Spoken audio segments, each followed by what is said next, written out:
बाहर बारिश हो रही थी। खिड़की से टपकती बूंदें उस वृद्ध की आंखों की नमी को छुपाने की नाकाम कोशिश कर रही थी। उसके हाथ में एक पुरानी डायरी थी जिसके पन्ने पीले पड़ चुके थे, जैसे उसका चेहरा थका हुआ, सूखा और अकेला। नाम था उसका राम निवास।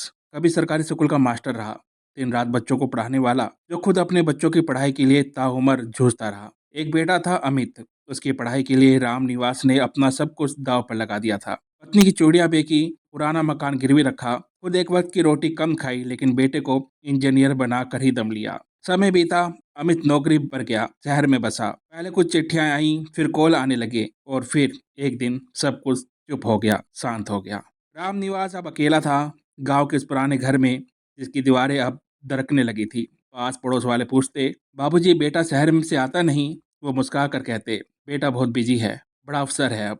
पर भीतर से एक सन्नाटा रिश्ता था, जैसे किसी टूटे हुए वादे की गूंज हो। एक दिन गांव में किसी ने बताया, आपका बेटा टीवी में दिखा, बड़ा बंगला है उसका, विदेश जा रहा है। रामनिवास ने सिर झुका लिया। ना गर्व था, ना दुख, बस एक खालीपन था। उसी रात उन्होंने अपनी पुरानी डायरी का अंतिम पन्ना खोला और लिखा, आज भी याद है जब अमित को पहली बार बुखार आया था। पूरी रात गोद में लेकर बैठा रहा। आज जब मुझे बुखार आता है तो बिस्तर ही मेरा सहारा होता है। मैंने अपने बेटे को दुनिया दिखाई, और आज मेरी आंखों के आगे अंधेरा है। उसके बिना पिता का होना शायद दीवार की कील जैसा होता है। जरूरत हो तो याद आता है, नहीं तो बस टंगी रहती है किसी तस्वीर को थामे हुए। और फिर उन्होंने कलम रख दी।